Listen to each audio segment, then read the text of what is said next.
What's up guys, welcome back to the channel, and today we're talking about the Mizuno Wave Rider 26. Now if you know me, you know that I love a daily trainer, and the Wave Rider 26 doesn't disappoint, but there are a couple of things that you need to know.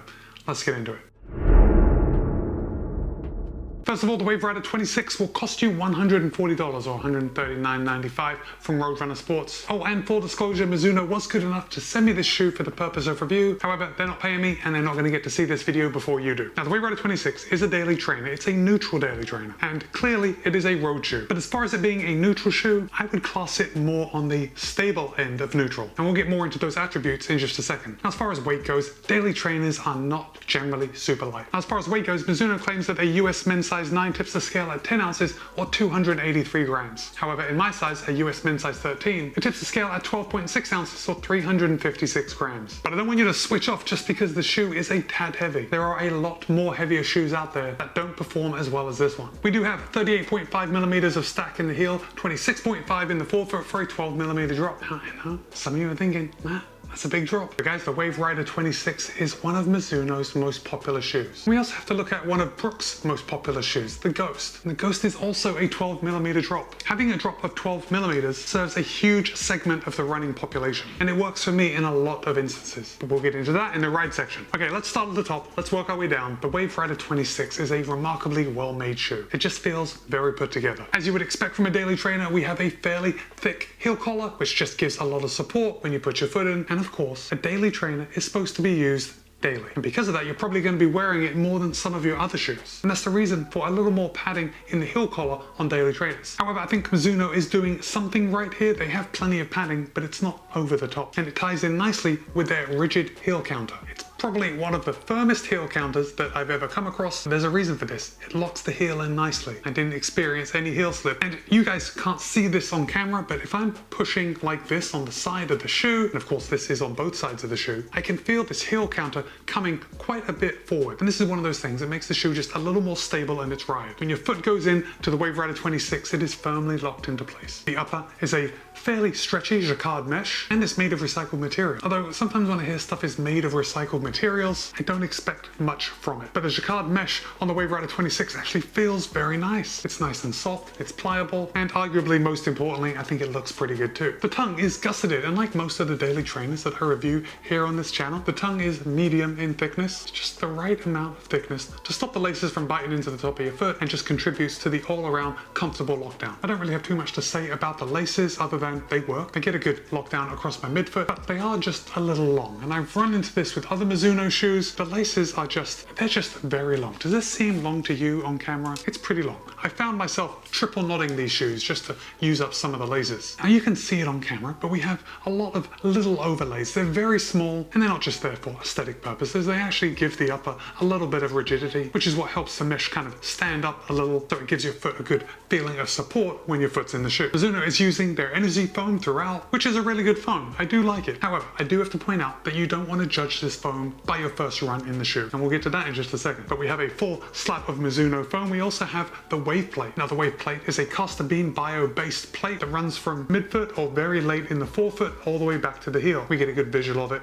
on both the medial side and on the lateral side, and then again there's a little cutout on the bottom and you can see the plate there. Now the plate is another one of those features that lends the Wave Rider 26 a lot of stability. The plate is almost as wide as the entire shoe, and it disperses a lot of the energy when you're landing. Now I know some of you are thinking, Matt, why does it disperse the energy on the heel end of the shoe? Well, clearly with a 12 millimeter drop shoe, the Wave Rider 26 is designed for runners who predominantly heel strike. But I've got more to say about that after I tell you about this outsole. I think the outsole is absolutely beautiful in this colorway, and it's super functional and durable. Now at the making of this video, I have run a little over 40 miles in this shoe, and it is very difficult for me to see any wear at all on the bottom of this shoe.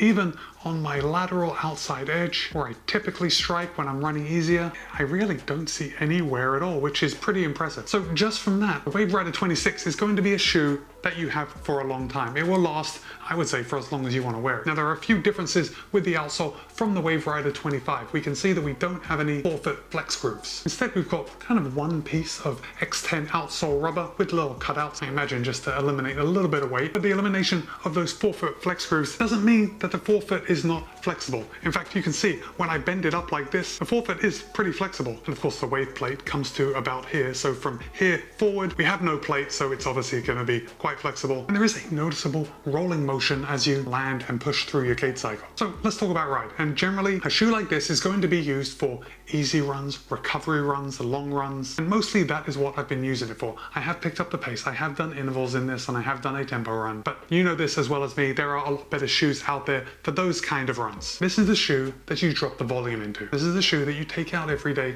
for those bread and butter easy runs to protect your body and just log the volume. In that case, the Wave Rider 26 is a pretty ideal shoe, especially if you like a higher drop. So perhaps if you've had any Achilles issues, the higher drop is going to go easier on the Achilles, and with a higher drop shoe, you're going to be using more of your quads and your glutes to power your running, rather than your calves in a lower drop shoe. Okay, so I said that I don't want you to judge the Energy foam by your first run, and that's because it does take a minute to break in. Now, I do have to say that at the end of my first run, the shoe was feeling fantastic. And because I've also been running in Mizuno's Wave Sky 6, I actually found the Energy foam in the Wave Rider 26 to be pretty forgiving, pretty cushioned. So if that wasn't clear, the Wave Sky 6 is a firmer ride than the Wave Rider 26. But compared with other shoes that are in the same class as the Wave Rider 26, the shoe is a little firmer in the beginning. However, it does break in as you run. So I noticed by the end of my first run that it was super soft and comfy and nice and yet still responsive. And then I didn't think about it on all my subsequent runs. So for me, it really only took one run to, for lack of a better word, break in the foam and make it more comfortable. Now, if we look at the shoe from the top, we can see just a little bit of sole flare here on the lateral side of the forefoot. And that again, combined with the wave plate, made for a very stable ride. If you need a lot of stability, this shoe won't be for you. But if you are an ultra runner and you do like a stable ride, the Wave Rider 26 is going to treat you right. So let me very quickly summarize. I had a good heel lockdown, a good midfoot lockdown. I had plenty of room in the toe box, and the cushioning got better after my first run. Now we do have this wave plate running from the heel to the midfoot. I don't want you thinking that this wave plate is going to be like a carbon plated shoe. The shoe is not responsive in that way. The Wave Rider 26 is a much more traditional running shoe. However, I did notice that when I picked up the pace on some intervals, on some strides, and on the tempo run I did, that it didn't feel like I was dragging this shoe along. The shoe actually surprised me when I got more up on my forefoot. Be warned, because this is a 12mm shoe, if like me, you tend to heel strike, then as you pick up the pace,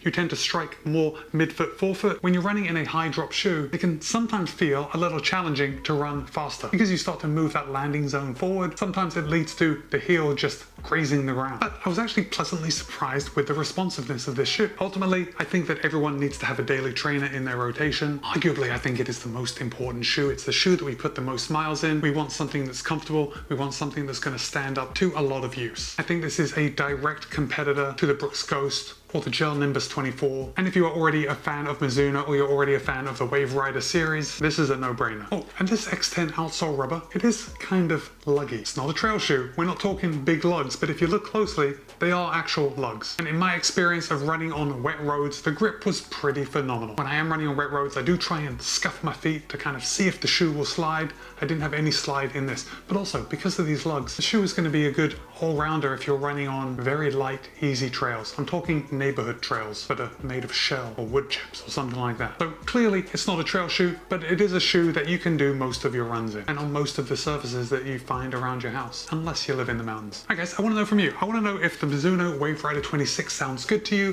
what daily trainer you use, and if you have been listening to this video for this amount of time, I want you to put the ear emoji in the comments, just so I know who has stayed all the way to the end. Thanks for your time. Be kind, be happy, run well. See you in a couple of days.